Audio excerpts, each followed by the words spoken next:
Now more than ever, we should be thinking mobile first, because that's what Google's doing, for example. That's what Facebook is now more than ever. It's a mobile first platform.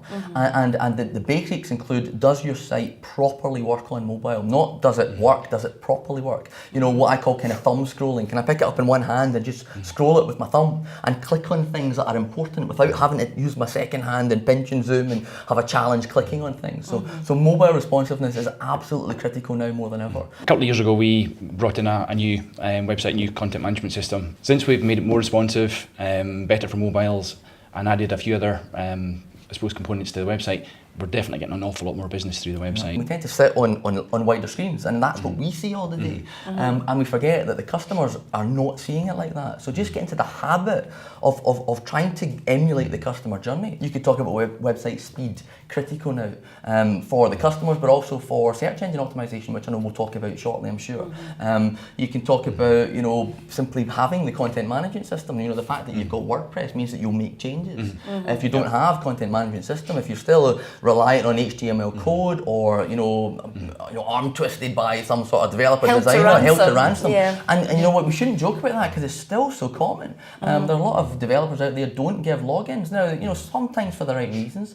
But I like to say, if you were a shop owner with a retail unit in the high street, you would never be satisfied with having to pay somebody to come in and change the mannequin's shirt every morning. It's your shop. The likes of WordPress and other content management systems out there do help make it a wee bit easier, even though you might need a bit of help to set it up and maintain it. But it's maybe not quite as scary as it's perceived sometimes. What's the first thing that people should see when they land on your page? I call it the Ron Seal statement. Okay, the Ron Seal paragraph. I should land on the site and I should know I'm in the right place. You do what I was hoping you do, and I will continue my journey. It's that kind of what the marketeers will often call the positioning statement. Okay, I prefer the Ron Seal paragraph, does what it says on the tin. And it's that immediacy of me going, good, I'm here. If I land there and I'm going, is this the right site? Do they do what I was hoping they did? I've clicked a link from Google or whatever it is and I'm still not quite sure. It's not kind of really reinforcing it to me quickly. Then already you might lose me because, again, time is short. Attention spans are getting less and less. Explain Google Console to us. Google Search Console, it used to be called Google Webmaster Tools. A lot of people might have used it when it was called that. It's basically a free system by Google where you can create an account, and it's dead easy to do. You just need a Google login of any sort, and most people have one. Validate that you own the website in question with a wee bit of code usually, and it's, again, usually simply done. And from that point, Google gives you really valuable information about your site, okay? A lot of stuff.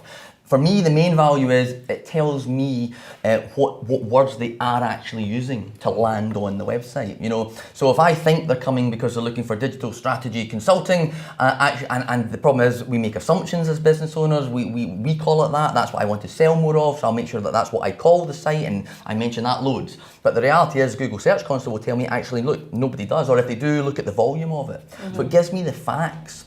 And with fact, we can base a lot of business decisions on. It will tell me what the searches are that they're using. It will tell me where I appear on Google for those searches. It will tell me which page is being ranked for those searches. And with all of that information, I can either go, where are the words that I'm expecting to be there? And either I can try and fix that, or I can use the data and think, right, I'm already ranking for all these things. So they might not be searching for, kayaking weekend, but they're searching for fun, sporty activities with the kids, and it would tell you pretty much black and white like that. Then we think, well, wait a minute, I'm on page 4 for that right now. If I was to simply get up those rankings a little bit, I'm going to get more traffic. They're going to realise that I am a destination for that. They're going to come and do more kayaking. And so it gives you all of that information to base decisions on, to start thinking about, right, getting those words on there a little bit more higher up the page, in my page titles, etc. It's so valuable. The overriding theme, I guess, is my website building a relationship with the customers? Yep. And how do you do that? It is about possibly, cautiously standing out, being a little bit different, having something of a unique purpose so that that's what you've got. It's the personal side. It's the fact that one of the things I think a lot of smaller businesses have got going for them, to an advantage over the big players, is you're not the big corporate. So don't try and look like the big corporate. A lot of small business websites want to look incredibly professional. Or real flashy. And with a corporate logo and expensive looking. But all you're doing there is you're taking away what makes you special. Now, you still need to be professional customers, and you still need to be that great first impression. I still can't land there and go, this looks terrible, you know, it looks done on the cheap, therefore why would I give you my credit card details? You still need to get over that. But once you have, use yourself as the selling point. Use you know, the family-run business, or whether, you know, the passion that you have for your topic or whatever it is, as one of the standouts in terms of good content.